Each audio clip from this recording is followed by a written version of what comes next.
nirefer ka sa akin ng mother-in-law ko. Dahil napagawa na sila dito last time ng cellphone. Yes.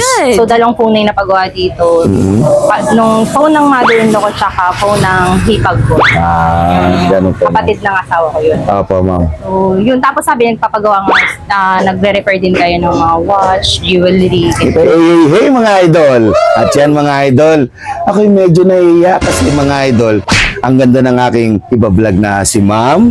Ano pong pangalan nila, Ma'am? Malin po. Oh, Ma'am Malin. Ngayon, Ma'am Malin, ano pong ipapagawa nila? Pwede niyo po bang ipaliwanag? Boss Idol, papagawa ko sana tong relo ko. Bali, Okay. para magkasya dun sa pagbibigyan ko. Kasi Okay. bukod sa bibigyan ko na sa kanya to, para masuot na din niya diretso. Wow. Good. At ayan mga idol, gagawin natin ang relo ni Ma'am. Siyempre, papabawas niya. Papanood ko sa inyo mga idol kung paano ko siya bawasan mga idol. Malaki kay Ma'am to, kung isusuot ni Ma'am to. Ang braso niya pa naman ay braso lang ng artista.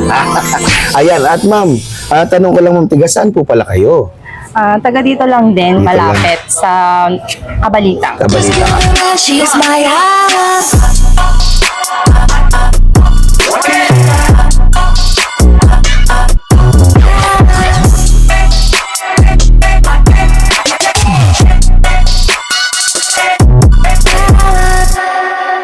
Ayan na po yung relo. Ano pong masasabi niyo, Ma'am?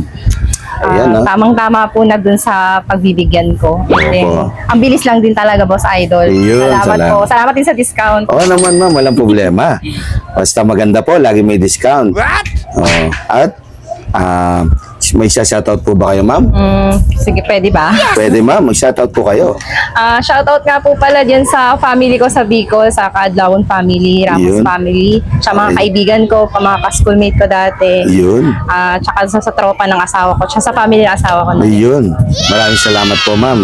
At nasubukan niyo magpagawa kay Idol Boss Alpi. Thank you, Boss Alpi. Yun. Okay. Thank you. Thank you. Yun, no?